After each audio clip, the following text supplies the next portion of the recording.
Okay, I have the recording on. Oh boy. Okay, so we've got Florida, we've got Norwood, Massachusetts, Reston, Virginia, Vancouver, Washington, New York, Boston. Cool. This is awesome. Rhode Island. Yay. I think we've got everybody here.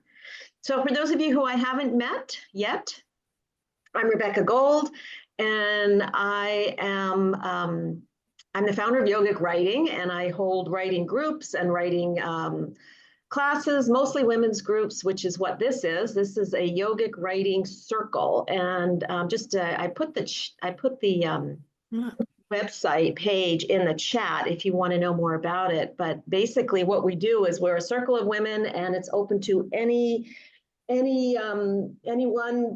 any writer, any genre, any level, it doesn't matter. Anyone who wants to put on their calendar, on this day I'm writing. It is basically a co-writing community for writers. We meet on Mondays at noon and Thursdays at 9 Eastern time. And we meet for an hour. The first 5 minutes or so, we kind of chit chat and get to check in with everybody. And then we do a meditation together just so that we're all nice and grounded. And then everybody is off doing their writing. I give everybody a prompt because some people are like, I don't know what I want to write about. So I always offer a prompt, and you can take that or work on whatever it is that you're working on. Again, I'm going to mention that Catherine has been in this group for quite some time, and she's been exhaling poetry, as I say, and today her poetry book is out. So super excited about that. Barely a Whisper, beautiful poetry book. So that can happen. Most people in my group work on memoirs. I have had romance writers. I've had writers that just don't know what they're writing, and they're just writing to heal or writing to explore. So anything at all. And if you're a part of the writing circle, you get a prompt from me every morning, Monday through Friday. Unless you don't want to, unless you tell me, you know what, I get too much email, I don't want it, but I'll just come to the circle on Mondays and Thursdays.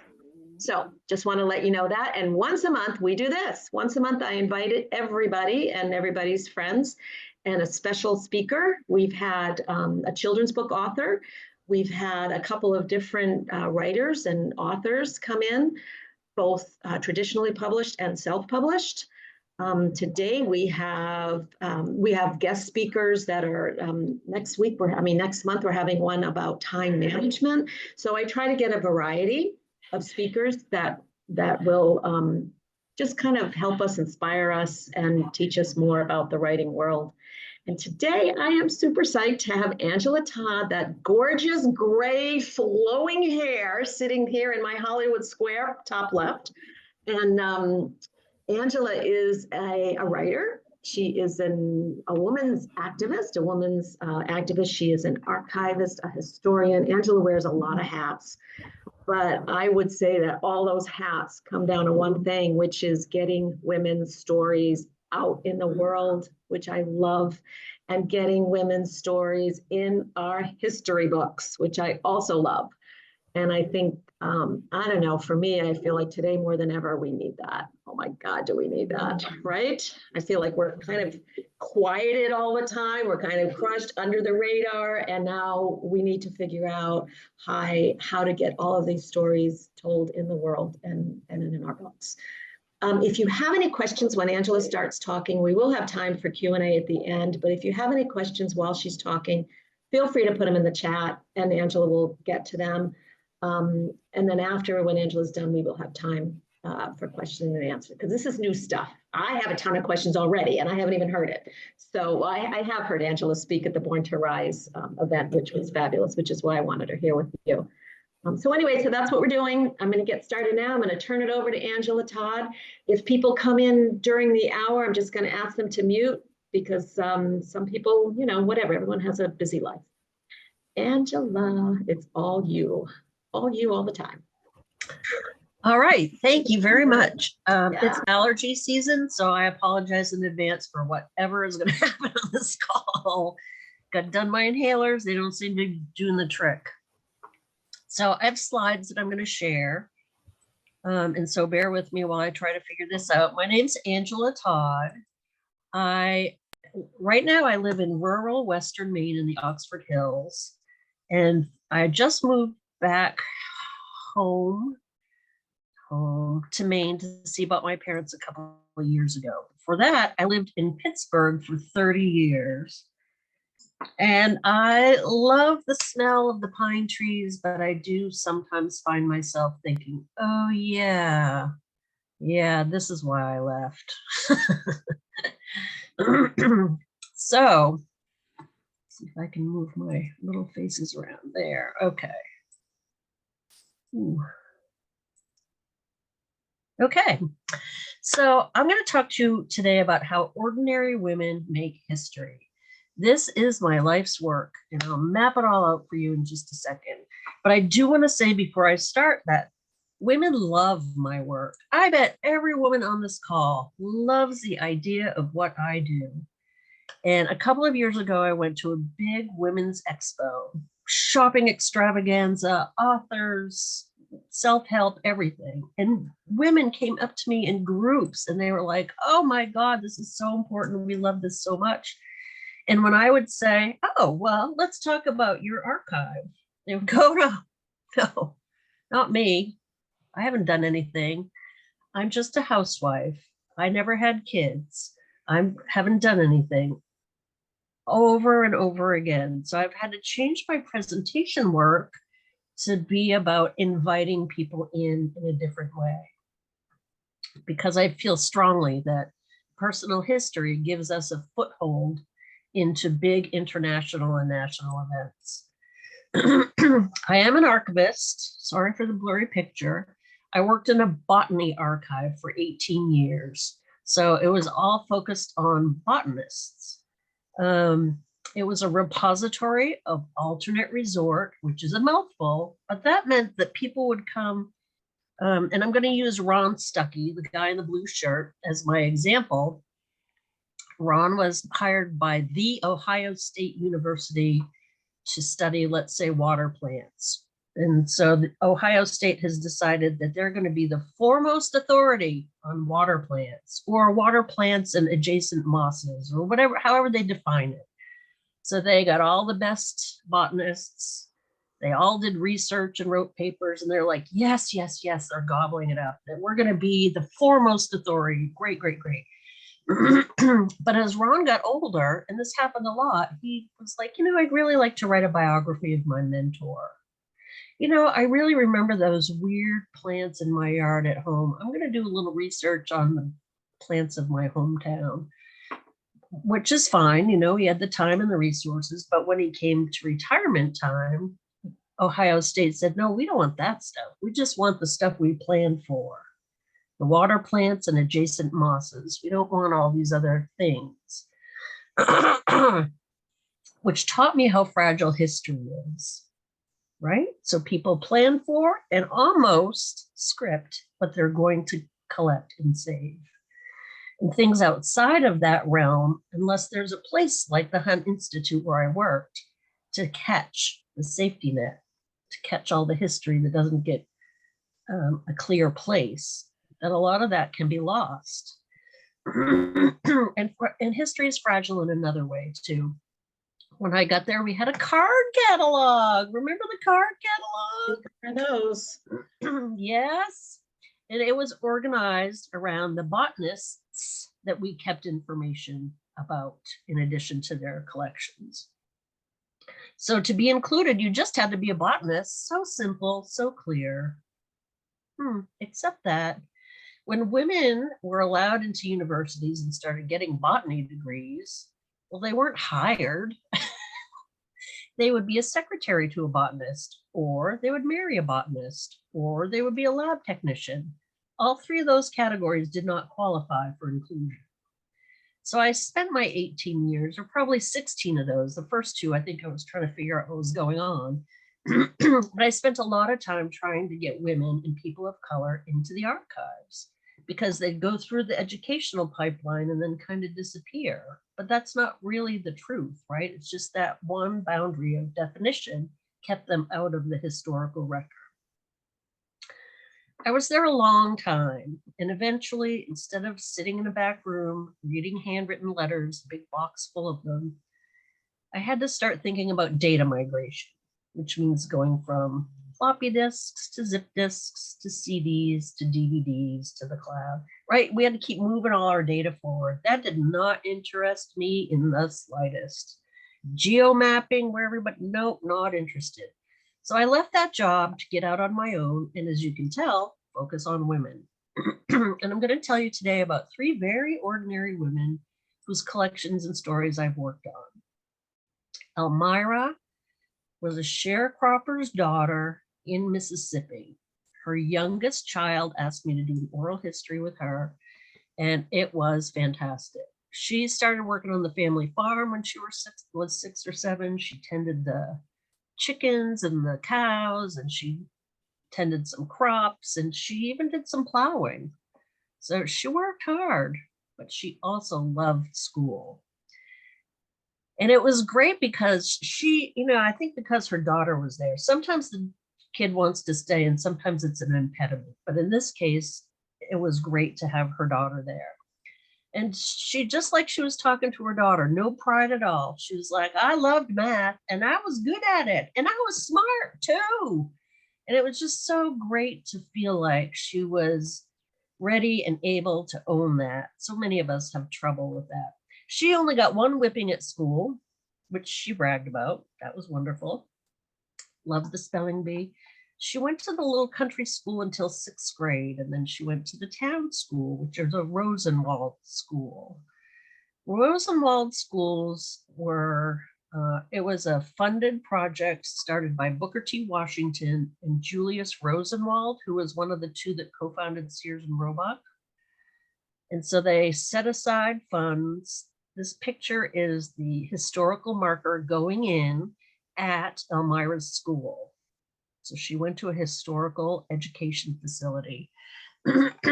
And Rosenwald and Washington built hundreds and hundreds of schools for African-American kids in the South, starting right after reconciliation, shoot, what's it called? Reconstruction, there we go, sorry. So, and then those schools slowly stopped functioning in the 50s and 60s during desegregation.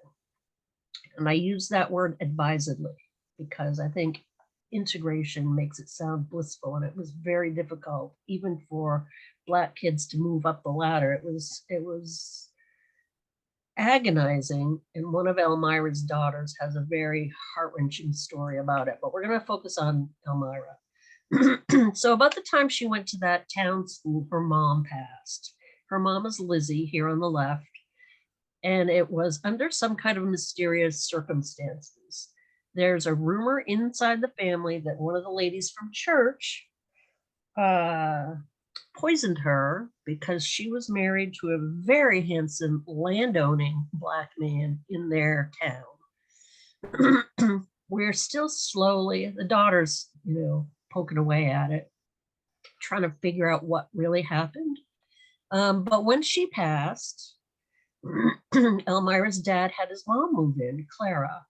Clara was born into slavery. So that was Elmira's caregiver for a decade, I think. And sitting with Elmira and her daughter, listening to this story, made me realize how close we are to history still. Now, growing up in Maine, I had not that much attachment to, Black history, frankly, in the 70s. It wasn't a big part of my education.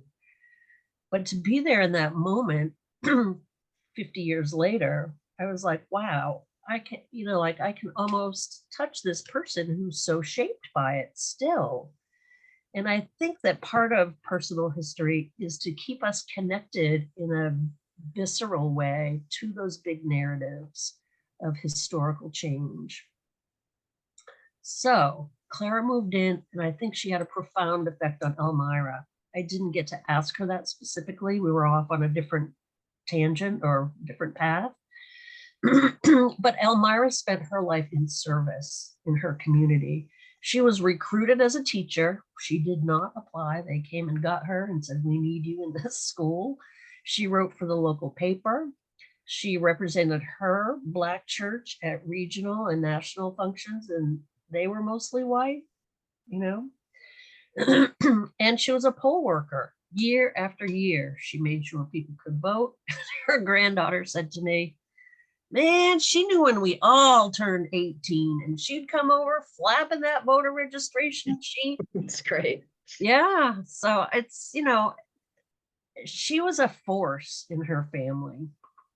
She had 10 children and they all went to college, which to me is extraordinary. I have 2 and I don't know if I'm going to make it. So the next steps in this family project are to gather her photos and correspondence and church documents and all the things and place them in the Ida B. Wells History Center in their hometown. And so it's focused on Black women's work. And that's the perfect place for Elmira's stuff. And her funeral apparently was huge and standing room only and lines out the door, which is what you want for your mom. Next is Anna. Dear Anna was sent for in 1913. So her husband Nathan is on the left. He's sent for her, and she sailed into Boston from the Pale of Settlement in Russia. So the Pale of Settlement was the only place in the Russian Empire that Jews were allowed to live. And they were not able to access any federal services. So there were no welfare systems open to them. There were no old folks' homes and no hospitals, no schools. So they built their own. But there was also a huge wave of immigration out of Russia when US allowed it. So there was a window where they could escape the Pale of Settlement, and many of them did, including Anna. Her husband Nathan worked in upstate New York at a Jewish camp. So at that time, there was a lot of anxiety in the Jewish community about Judaism being watered down by assimilation to American decadence. And so they had a lot of Jewish day camps for kids all over the country. I learned recently that we have some up in northern Maine where my grandparents live, to keep Judaism alive and the culture and the language and the traditions. So while he was up there, she was home in New York City, keeping those home fires burning and taking care of her daughters, one of whom had asthma. And at that time, there was no treatment for asthma. So it was a lot of like being bedridden and, trying to get some country air. And there were no medications for it. It was a dangerous situation.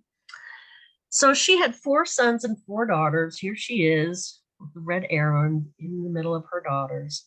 The sons did not survive childhood. I don't know why. I don't think anybody does at this point. So she lived in Brooklyn and worked downtown in a restaurant, waiting tables. And she brought something for lunch one day. And her boss said, wow, that's fantastic. Would you make some for us to, have on hand and serve and sell? And she said, of course. So she would make that at home and bring it to work. She also at home, she got them an apartment with hot water, which was a novelty, and a bathroom in exchange for, she could afford it in exchange for keeping the hall floors scrubbed and taking out the trash and washing the windows in the common areas. So she was waitressing, she was the building super, and she was cooking at home. By the end of her career, she was bringing 5 dishes down to the restaurant. She knew hard work also. So her asthmatic daughter, Maddie, hand wrote these 4 pages, just like this, autobiographical, and just a couple of paragraphs on each page. But it is priceless.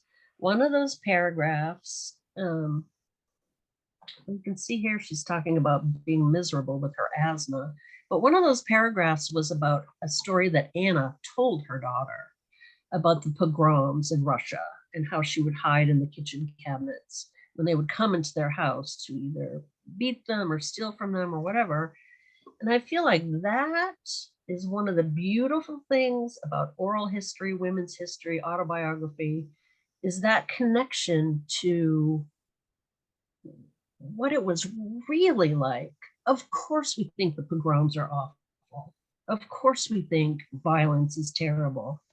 But the fear of a child crouching in a kitchen cabinet really brings it home in a visual, visceral way, in my opinion. And I say a couple times in this presentation, personal history gives us a foothold into these big abstract concepts and events.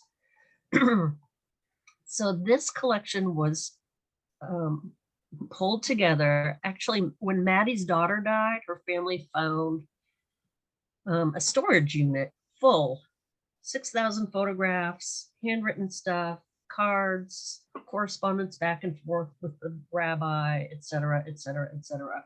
So we organized it, wrote it up, and it is currently placed at the YIVO Research Center for Jewish Families and History in New York City. This collection is open to research.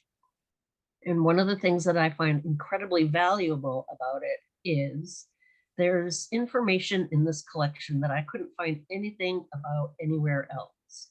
So the girls went to a Jewish athletic camp one summer. There's no historical published information about that camp, but there could be when somebody stumbles onto it. In her later years, Maddie and her husband worked at one of those summer camps for adults, like Dirty Dancing in the Catskills, except a lower, smaller, less expensive scale. So they didn't have entertainment every night. They had a swimming hole and a bunch of cabins. No information about that, none. So these collections are important for women's history, but they're also important for like all the things that aren't the dominant story. We all know about the Catskills, but we don't know about that little place in Beacon, New York. And we don't know about that Jewish athletic camp for girls. And the word athletic in the title, kind of, I don't know, it grabbed me, kind of surprised me. Our third woman today is Deborah. She's a sculptor, and I started with her artist statement. This is the photo that she has on her artist statement, and it lists all her fabulous schools, all the groups she belongs to. They're all in bold there. She is an itty bitty little thing, and she's darling. And she's a stone sculptor, which so surprised me because she's a wee little thing. And she used to be a dancer, and she's got a dancer's body, and it looks lithe, and it doesn't look strong and stone cutting. So it's kind of fun to have my expectations thwarted. She started off as a model and an actress, but eventually went to art school, apprenticed to a stone sculptor in Italy for 3 years, and became a fairly well-known Canadian sculptor. She is brilliant, and she's so much more. And I'm thinking that this part may really apply to this group if you're thinking of yourself as an author. So what's going to be on your book jacket, and then what your whole story is, right? So again, Deborah's daughter asked me, we've done a lot of work together, this family and I. Deborah fell in love at college, at least enough to get married. And she had this beautiful blonde daughter, blue eyes, blonde hair, named, we'll call her Marie. And when that marriage ended, Marie's father went back to Sweden or wherever he was from. So Deborah moved closer to her parents, and she had actually met Bert at that college. And they had been friends, and after she moved away, they talked on the phone for years, and it did eventually turn romantic. This is Bert. She fell head over heels in love with him. And in her oral history, she said, I thought this was it for the rest of my life. She was very passionate about him, and she was happy. Eventually, Bert introduced everybody to Jane, his daughter. And Deborah says, as soon as I looked into those eyes, her eyes were so dark brown, you couldn't even see the pupils. She said, I wanted her. She grabbed my heart. I wanted to raise this child. And it's a good thing because Jane's mother did not want to. So Jane came into the family with Bert, and they started an educational film production company together, which they both supported with their work. Deborah modeled and acted as she did, and Bert, well, he did all kinds of things. He was a jewelry designer. He was an art conservator for the Met. He talked himself into these jobs, anything that he needed. And when he didn't have a job, he did other things that maybe weren't quite on the right side of legal law, let's just say. But you know what? Drug dealers have histories too, and they impact the women around them. So in the mid 1970s, Bert got restless and headed off to California to find himself. Deborah cried a lot, the kids cried a lot, and then she repainted the house, planted a big vegetable garden, and carried on, now with her two daughters, Marie and Jane. Deborah and Bert did stay in touch over the years. I don't know how she did that. You can see his little braid ponytail hanging down here on his shoulder. It's so cute. And then when his daughter Jane died a few years ago, they were both able to be by her side. And then Bert passed a couple of years later. And Marie contacted me, and we did an oral history remembering Bert with Deborah, his ex-wife, and Charna, his current wife. And like hippies in the 70s, everybody got along. Everybody was focused on the project. There was no animosity. It was great. We also shipped a bunch of Bert's things that had belonged to his grandfather to a little historical society. His grandfather had been a photographer in this little town, and he had pictures of great big town gatherings and little intimate portrait, studio portraits. And the historical society was so thrilled, they made a newsreel about it, and it showed them unwrapping everything. He was like, it was like Christmas here today. So they were thrilled. Yivo was thrilled. Somebody else will be thrilled when we finish with Elmira. So next in this project, Deborah's got some clothing, some antique clothing that belonged to her mother and grandmother. So she needs now to photograph it for me so that I can do the research to figure out what year, and we'll find a place for that to keep it safe. And as we do all these things with Deborah and Robert, we're going to keep a list, right? So grandfather's things went to this place. The oral history is stored here. The antique clothing is at XYZ place. So that each place in the end will have a list of where the other things are, so that they can cross-reference. So those are 3 stories of women that I've worked with, rendered very quickly. But personal history also, I want to say, teaches us new things about history. When Margot Shetterly looked around her community that she grew up in as a child outside of DC, she thought, well, my Black community is engineers, and they're working at NASA, and the women are all working in the 50s and 60s, and I don't see this anywhere in my history books or in my education. So she wrote this book that I know you've heard of, the book and the movie, or the movie, called Hidden Figures. And what I love about this book is, in my opinion, it kicks off a tradition of books like this, recovering women in different areas. So there's a book like The Radium Girls, who did tests with radioactive blah, blah, blah. And She-Wolves of Wall Street, the history of home economics. That was a racialized issue, where it would be called home economics or domestic education. So there's a lot of history that now we're thinking, oh, what else is missing? Which of course makes me so happy. And this might not be the first instance of this kind of history, but to me, it's a big one that everybody knows in this moment. And so I like to use it in my talks. Whew, so personal history. Maybe by now you're thinking, hey, I did a thing. My mother did a thing. I have aunties that did things. So I want to move now to the writing part. And when I started this presentation, I said, all the women love what I'm doing until I say, what about you?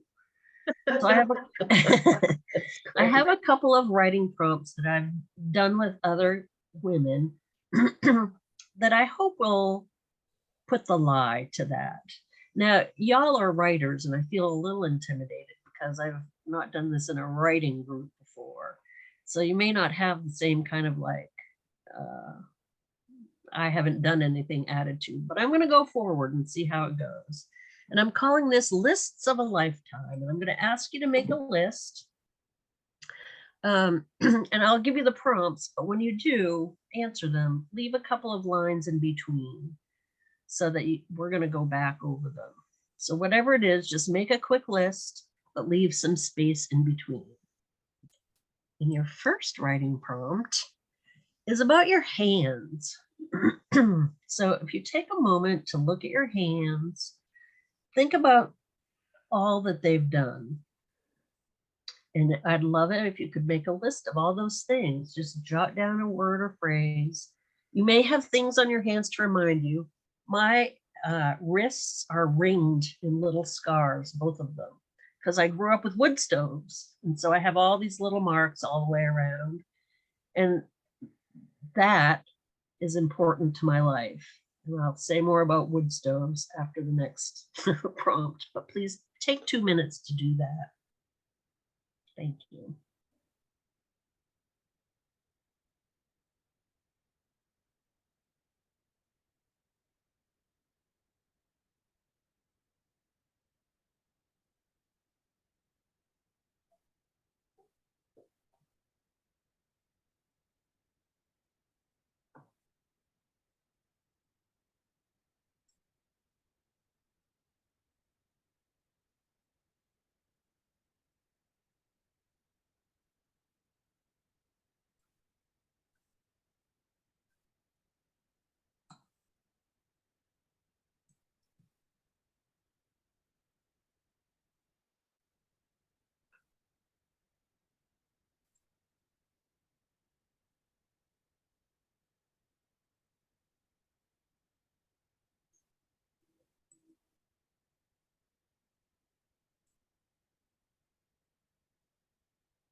So we're at the 1 minute mark. You've still got a minute to go.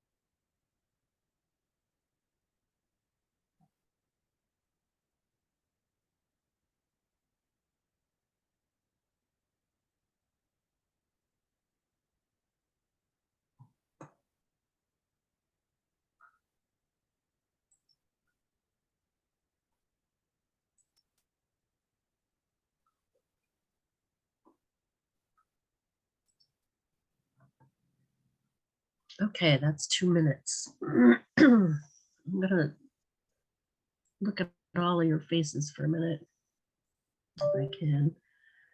So I also want to tell you, Angela, that there is a question in the chat. So just so that we know that after we talk about this, we can talk about a question from Patty.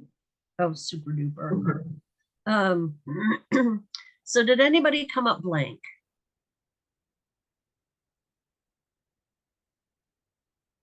No. I had one person take this in particular that I was so thrilled about because I think she's fabulous and she's one that kept saying, no, no. So I'm hoping that the process does its job. So next we're going to go back over that list and just add a little more information. So for me, about the wood stoves, each of my parents had one. They're divorced. And so we had to stack wood in the basement every fall. Oh God, how I hated it. But I had to do it twice, once with my mom and once with my dad. So that's what I would add for a little more information about the wood stoves. So I'm going to give you 2 more minutes to run down these. I'd also like to offer at this point, even before you fill in the blanks or fill in those lines, if anyone wants to just put in the chat any of these first words that came to mind. It would be fun to see that before, just to kind of get a feel for what may have come up. Oh, Be that's a fun good to see. idea. I Yeah. like that. And see where they went.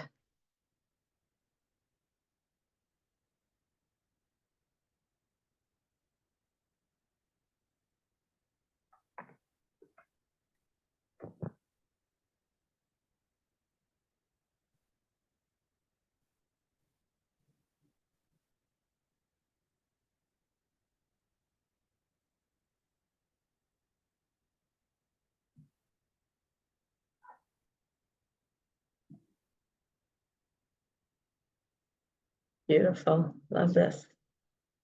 Oh,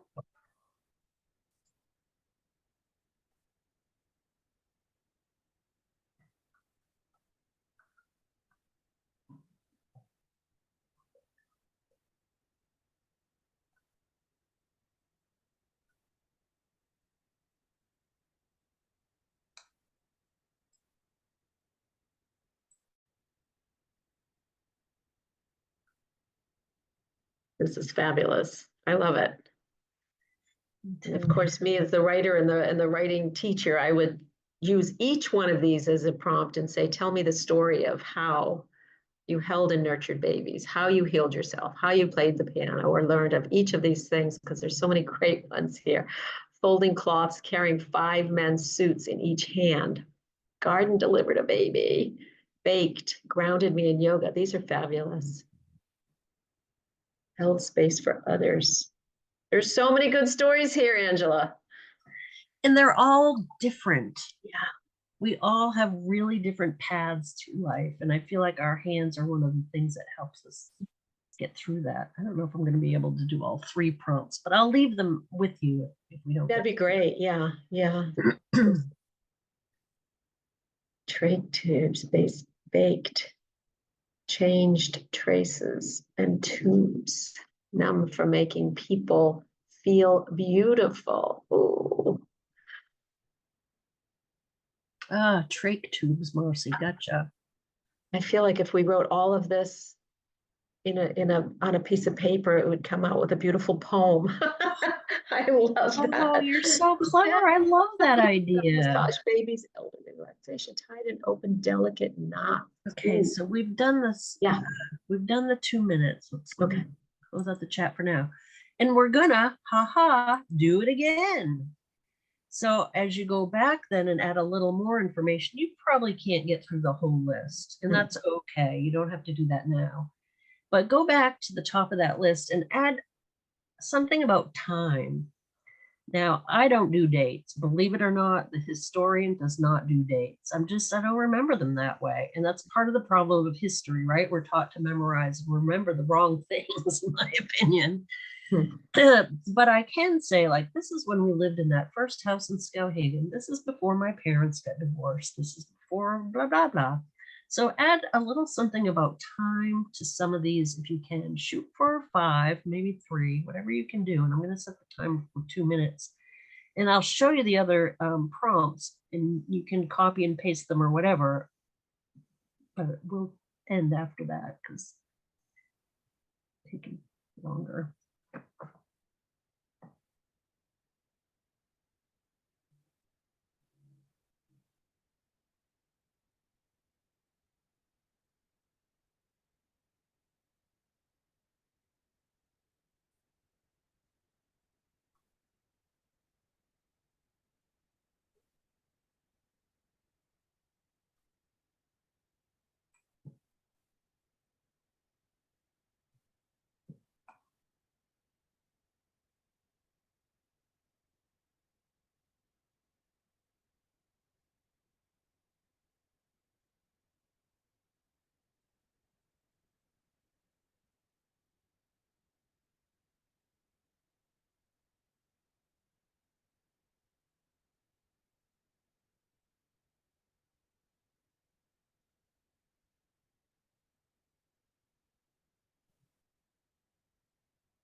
So we're just about at the 2-minute mark.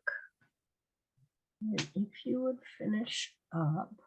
I'm so curious, Angela, is this how you would start a session with people that come to you and say, I want to work on my family's archive or because history? This is for people who think they have done nothing.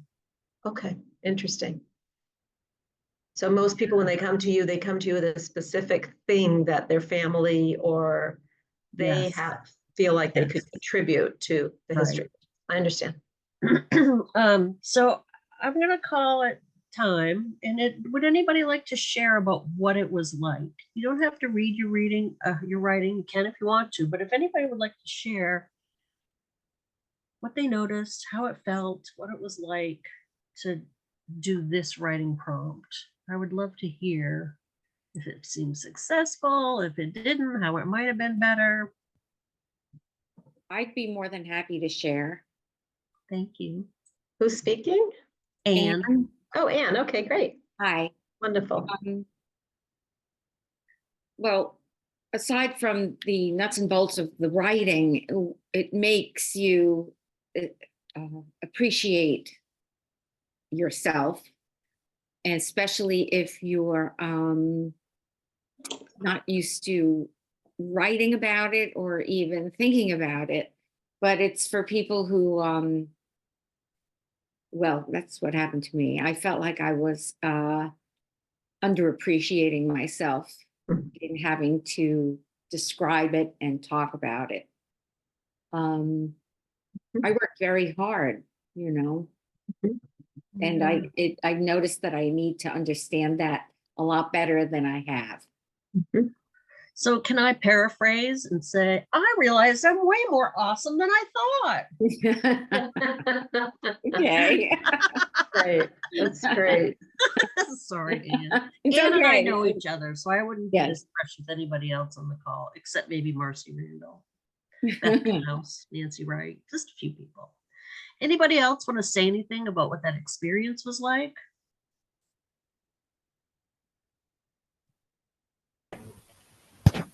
I would. I have these things on. I'm going to unplug.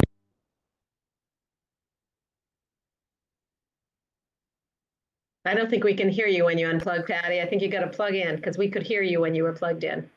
Oh, shit. Yeah, just I plug heard it that back. a little bit. Oh, we did hear. We heard a little. Maybe Oh, it's shit, just the but volume. we heard you fine when you first started talking, though. Okay. Oh, there you go. That's good. Okay. So I feel like it just bubbled up all of these beautiful possibilities. Like it could be an entire book, really. You could take each of those nuggets for a chapter. And it's so exciting what you do, Angela, and the way you pull this beautiful information out of people. And my question in the chat was, how do you choose? There are so many wonderful women. So how do you break it down to? Well, this is my work. And so the women that you've seen here today, their daughters each came to me and they paid for the work that I've done with them. And so Okay. what's exciting is when a family, or especially the family that Elmira's family, when the family realizes we got a gem. And often after they take the first step, they understand, like with Deborah and her, you know, she's got her art stuff. She's historicizing that herself. What's not saved is the film production company, being a single parent in the 70s, what it was like for your dude to just walk off and go find himself. You know, all kinds of other stuff about how you get along as a single mom in the 70s versus in the 90s or 2024. And once we started on an oral history, then when Bert died, we shipped some of his stuff out. Deborah's got the clothes. We're going to do that project next. So it's kind of, it adds up in a presentation, but we kind of eke along at one thing at a time. Thank you. That's fascinating. Thanks for asking. I really love my work. That's And I imagine too, it would be interesting, like, I know that there's family stories that I don't know about. And I would say, there's gotta be something here because, my grandparents came from Greece. I'm pretty sure their name changed. I'm pretty sure they were doing something under the table because they weren't a US citizen, they were immigrants. I hope they weren't eating pets, but sorry about that. But I mean, I know there are stories and I don't know what they are. So that also, I would think would be something I'm guessing would come to you and say, how do I find what I don't know rather than coming to you with, I know this. Mm. You could talk about that a little bit. Well, actually, that's a good question. And I would say that it can unfold between me and the narrator, the person I'm interviewing for an oral history. And usually that's where we find the unknown stories. Mm-hmm. Oral history, I've studied with like a working class group as a tool of radical inclusion. Mm. So anybody can do it. And the stories that come up in an oral history frequently are the ones that have no documentation. Mm-hmm. So a town rumor up in northern Maine, we had a rumor about the Underground Railroad that turned out to be true. But we didn't know until this oral history pointed to the house and they went, they laid the clues down for somebody to find it. Mm-hmm. Yeah, that's really interesting. Yep. Rumor, or even just, when I drive on the 24, some of you in Rhode Island would know this. You get halfway to the 24 and there's a Burger King and everyone calls it Murder King. So apparently there was a murder there, but I don't know that story, and I would be so curious, go like, why is that? I don't know that story would have an impact on anything in history, but to it would. It probably would. But to yes. like, it's even something that somebody might, like, we all just kind of use this term and we don't know why. Right. So I do want to say I will give Rebecca the other two prompts. Yes. But I will say, if you want to flesh out anything, email me a couple of paragraphs and I will tell you what kind of project it could help and why it's important to history.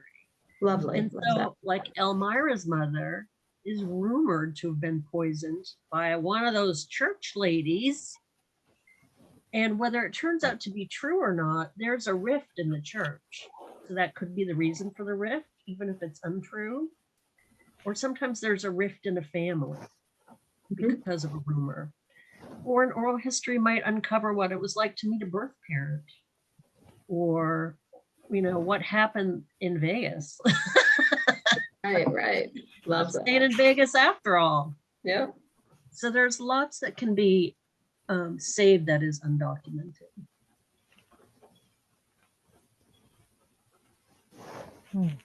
Anybody else? Am I still screen sharing? Yeah, you had another thing that talked about, I think Pam has a question, what to archive or something like that. So we're still on the flesh it out thing. Right. It showed that and then it went back to this. So, there you go. Right. But Pam, did you have a question you want to pop in here? Takes me a second to find everything. Perfect. So I had to get back. Hi, that was really incredible. So many things have come up for me. I just spent a few days with my mom down in Florida and she's in memory care. And it's really interesting that this is happening because sitting with her this week, I found her resume. I was going through all of her recipes. She had a recipe book in her closet stuffed. I knew she had it. It was all these paper recipes, but most of them were handwritten. And they were old from my grandmother's, my aunts, that she had either had the originals or recopied them. And my mom was a secretary. She was born in 1938. So sitting with her in memory care, there's so much coming up for me. So bear with me. I'm a little scattered, but she practiced shorthand and she won an award for writing in shorthand. So some of the recipes were partially shorthand. Oh no. Fabulous. So she'd do these little things and then she'd write 350-degree oven, whatever. And so she has enough awareness to be able to address that with me, a little bit still, but she would fade into her experience of working for, it was sexism came up, being, sort of abused by the men she worked for, some physical abuse, sex abuse. And then in this sort of funny, joyful way, she's telling me the story and smiling, with her red lipstick on. And then she was just the history of women then and at that time she did so much work. And I saw her resume, and I hadn't really ever gone through the whole thing. We've talked about it at times over the years, but not like specifically. And to see what she did, and who she worked for, and how she was underpaid, and how she was, all of these things that came up. It was just so incredible. And it's interesting that I'm hearing all of this today. It's really been really fun for me. And I guess what I'm taking away from my own experience of the healing hands I started with the healing hands,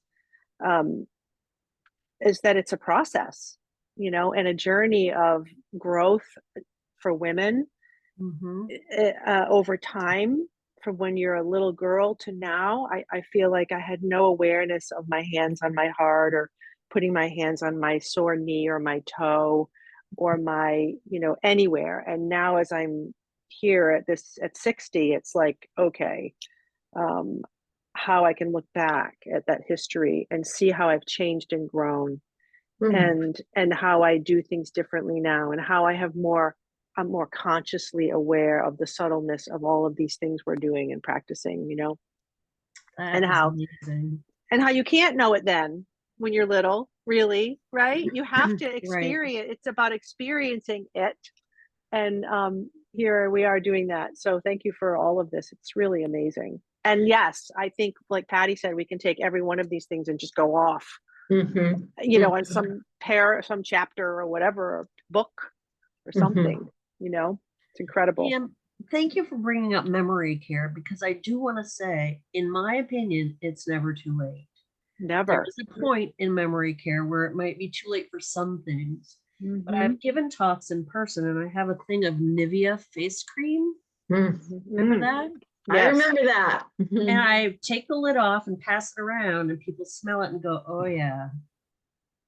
So if you have whatever your mother's signature scent was, or the Jergens almond, so cherry, it was Skin So Soft. Skin So Soft. Yeah. Do you remember? If you get your hands on some, I did. I gave it to her. Back.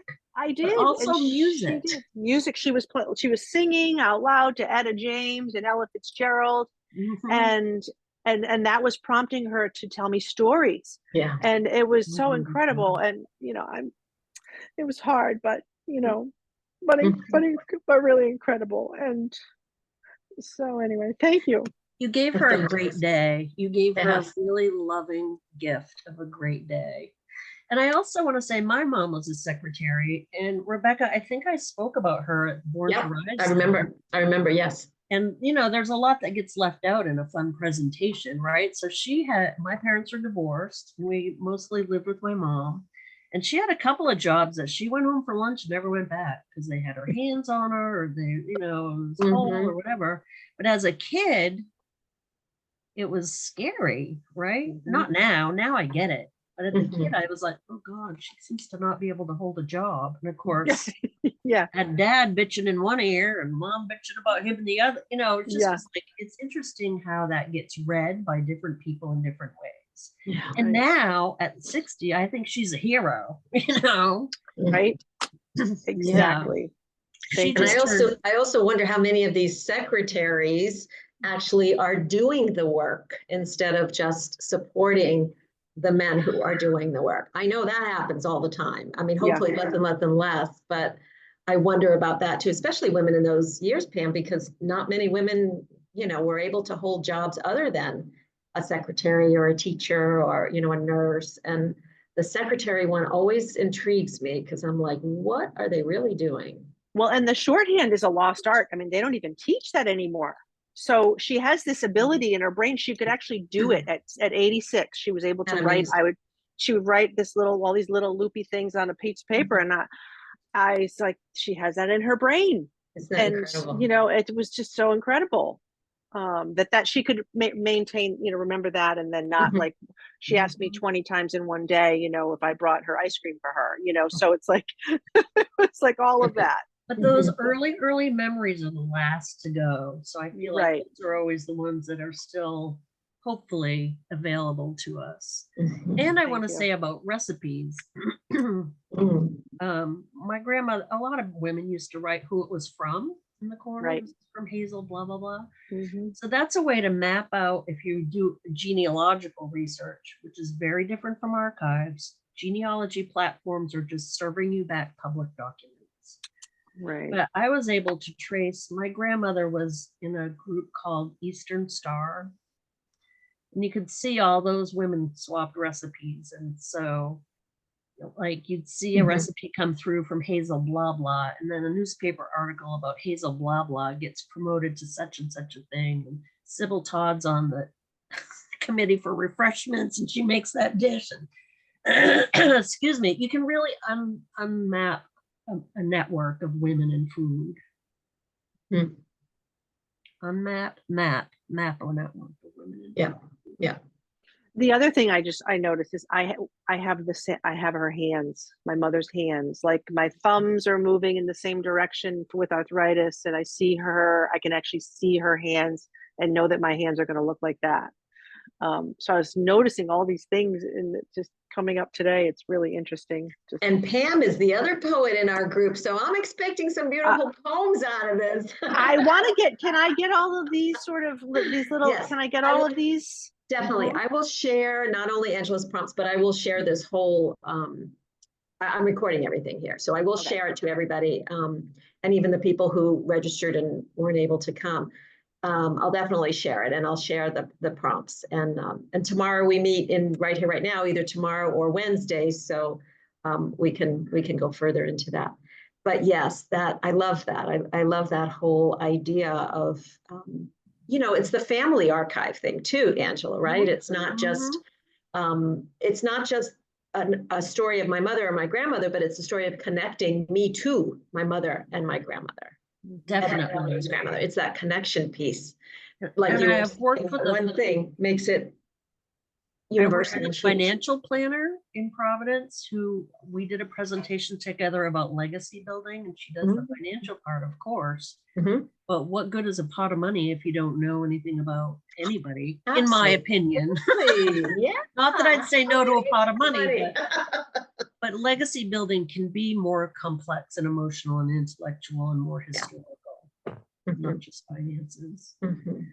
So I think we're at or over time. I put in the chat, if you want to book a free call with me, please do. There's no pressure. And if you want my freebie about what goes in your archive, and I am almost starting to think that what you can skip saving is the most important part. Because there are things archives aren't going to touch. And you can just, if you're cleaning out your mom's house, call me. I got a tips, but you can just throw some things away without a second thought. For your own house. I've been downsizing for the last 5 years. I go like, do I really need to keep all this stuff for my kids' kindergarten? Maybe some, maybe not. So it's really interesting. Before we go, though, I do want to make sure that everybody has an opportunity to either ask a question or make a comment or anything. If there's anything else that anyone wants to say or ask, please do. Speak now or forever hold your peace, right? But certainly, I'll speak, Becca. Lisa, please, yeah. I don't know if you can hear me. I'm getting a double because I have in 2 places.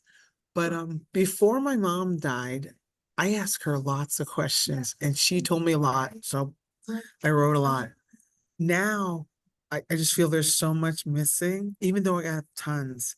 And I wish I could ask her because nobody had the memory like she did. So some of it's going to go in the book, and then I'll ask my siblings because I'm sure they'll have their own opinion. But there were a lot of stories that my mom used to tell when we were younger, and I listened to them a lot, and they make sense. And so now I'm desperately trying to get to people who are in their 80s and 70s to ask them, because it's that whole thing about the griot and telling stories.